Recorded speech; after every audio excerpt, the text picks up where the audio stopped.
नमस्कार, उत्तराखंड समाचार में आपका स्वागत है। मैं शिखा त्यागी।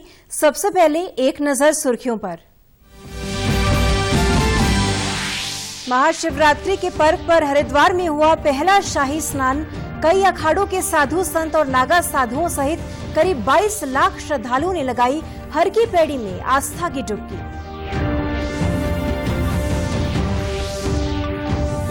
पहले शाही स्नान में संतों का स्वागत करने पहुंचे मुख्यमंत्री। कहा, श्रद्धालुओं के आने में नहीं है कोई रोक। कोविड के नियमों का पालन करने की अपील।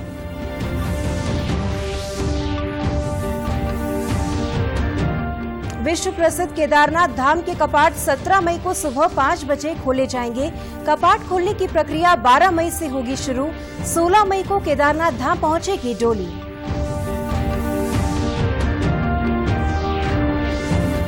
और राजभवन में 13 और 14 मार्च को पुष्प प्रदर्शनी का आयोजन। 2 दिवसीय पुष्प प्रदर्शनी में वृंदावन की तरह फूलों की होगी होली।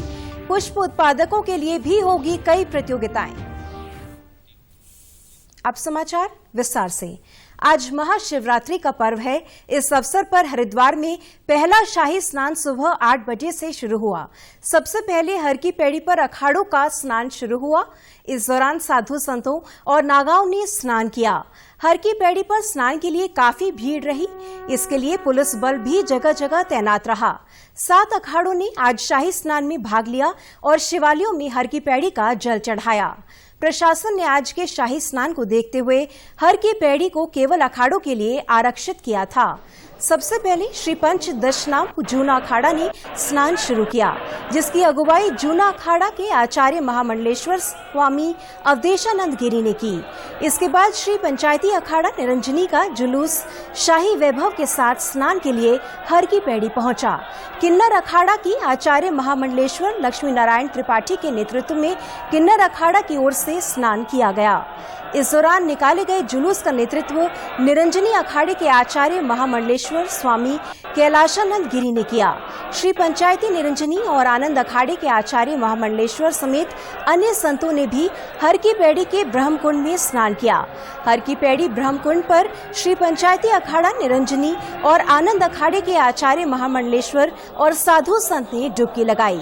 वहीं आम जनमानस भी मीलों पैदल चलकर गंगा घाटों का रुख कर रहे हैं। भीड़ अधिक न हो, इसके लिए शहर के अंदर किसी भी वाहन को एंट्री नहीं दी गई है।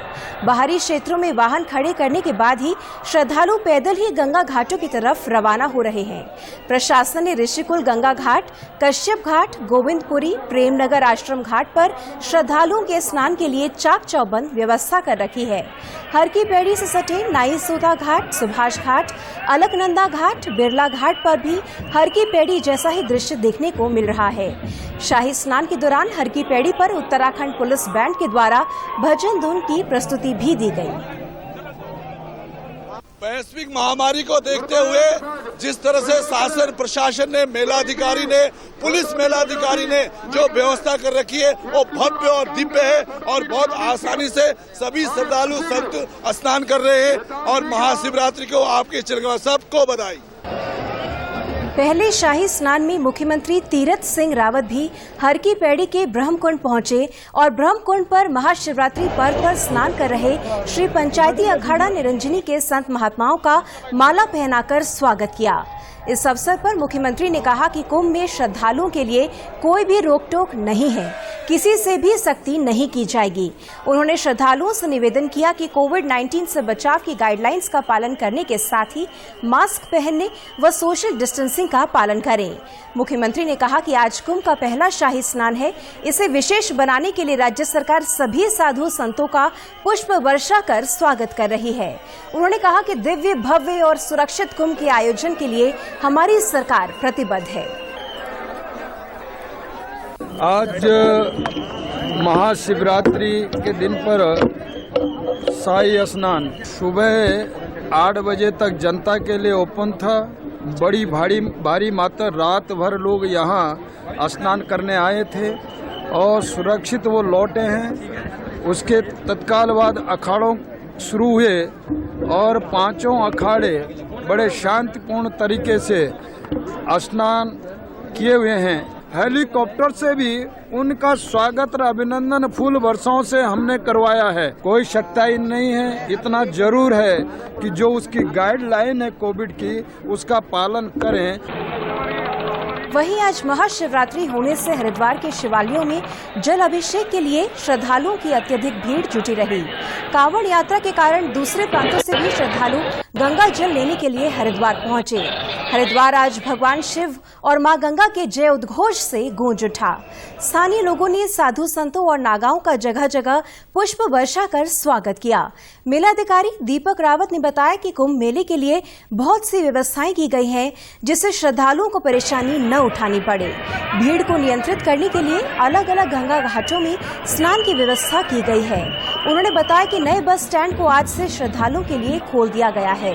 सुरक्षा के पुख्ता इंतजाम प्रशासन के द्वारा यहाँ किए गए हैं। पुलिस के साथ पैरामिलिट्री फोर्स, कमांडो दस्ते और डॉग स्क्वाड भी कुंभ मेले में तैनात किए गए हैं।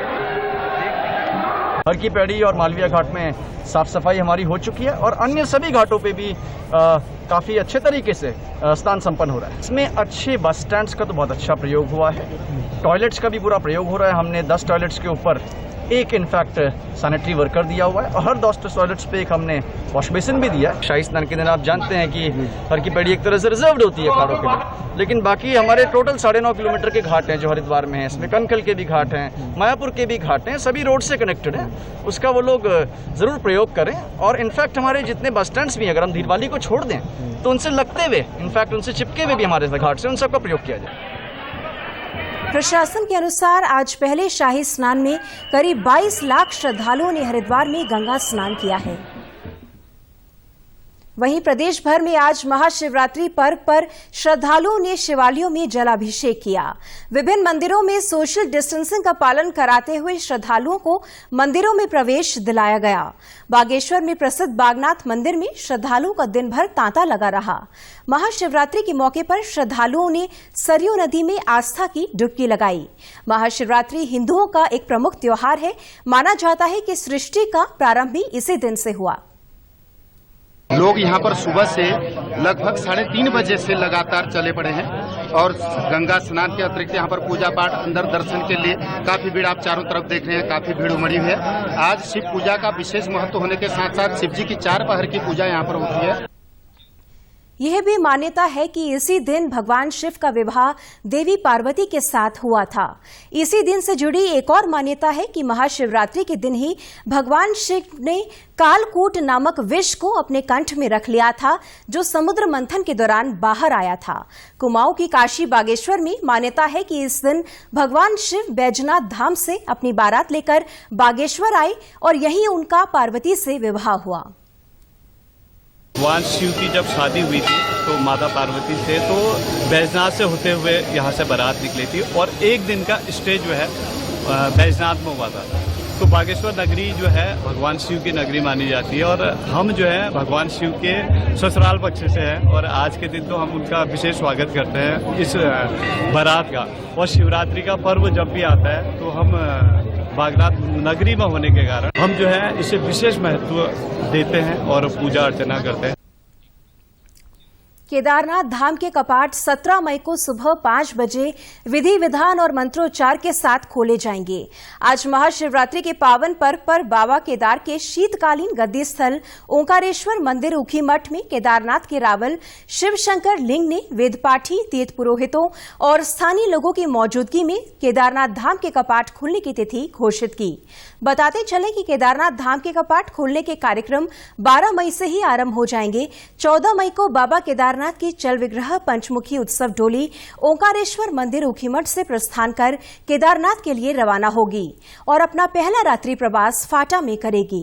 15 मई को डोली गौरी कुंड में रात्रि प्रवास करेगी और 16 मई को केदारनाथ पहुंचेगी।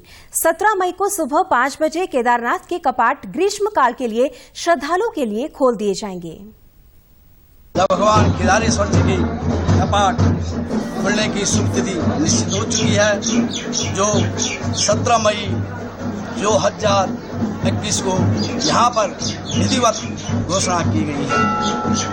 और यहाँ पर सबसे पहले भगवान केदारनाथ जी की डोली का जब प्रस्थान होता है सबसे पहले क्षेत्रपाल भैरवनाथ जी की पूजा की जाती है, जो 11 मई 2021 को सायंकाल के समय भैरवनाथ जी की पूजा की जाएगी। केदारनाथ जी के कपाट खुलने की तिथि निश्चित हो गया। इसमें हमारे केदारनाथ जी के तीर्थ पुरोहित हुए, हमारे जो विनोद शुक्ला जी हैं, केदार सभा के अध्यक्ष जी हैं, हमारे श्री श्रीनिवास मिश्र जी हैं, पंचगाई के लोग हैं,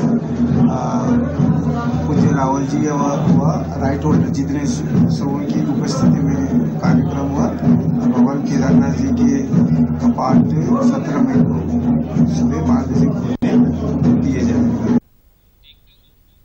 राजभवन में 13 और 14 मार्च को पुष्प प्रदर्शनी का आयोजन किया जाएगा। राज्यपाल बेबी रानी मौर्य ने बताया कि 2 दिवसीय पुष्प प्रदर्शनी के दौरान वृंदावन की तरह फूलों की होली का आयोजन भी किया जाएगा।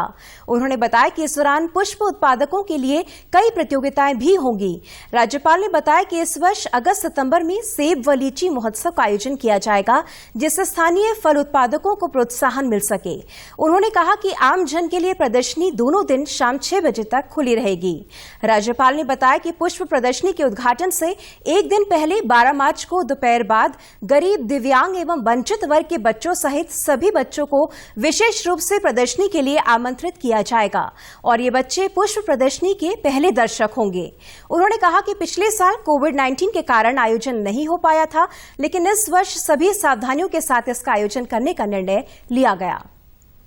हम 13 और 14 मार्च को राजभवन में फ्लावर शो बसंत उत्सव का आयोजन करने जा रहे हैं।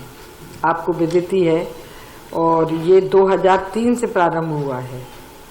पुष्प प्रदर्शनी के रूप में शुरू हुआ ये आयोजन दिन ब दिन लोकप्रिय होकर अब एक बड़े सांस्कृतिक एवं आर्थिक महोत्सव के रूप में हो चुका है।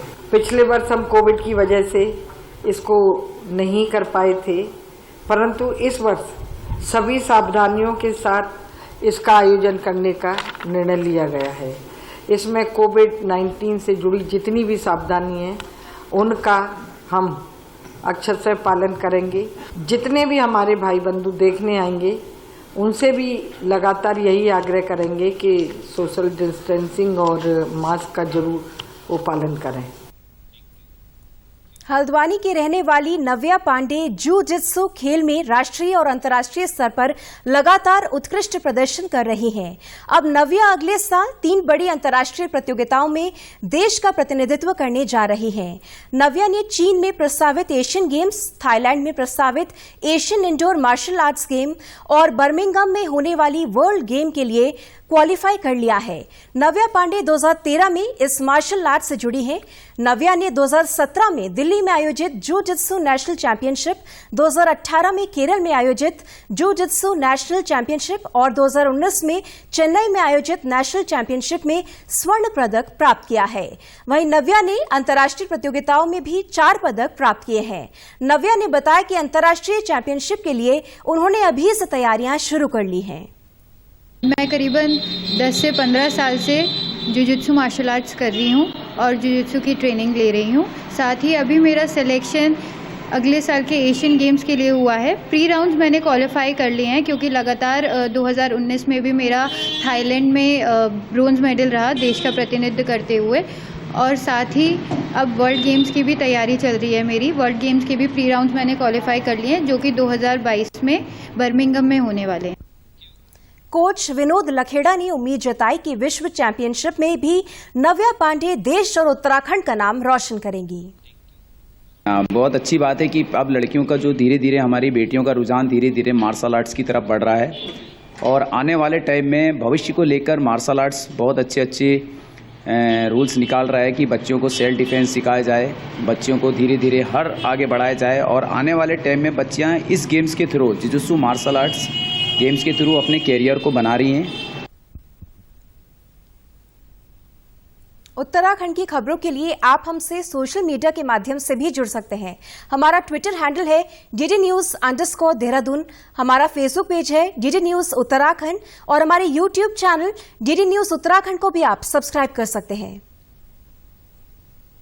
कोरोना संक्रमण से बचने के लिए मास्क का अनिवार्य रूप से और सही ढंग से प्रयोग करें। साथ ही सामाजिक दूरी का ख्याल रखें, नियमित रूप से हाथ धोएं और याद रखें, कोरोना को हराना है, मास्क जरूर लगाना है। नमस्कार।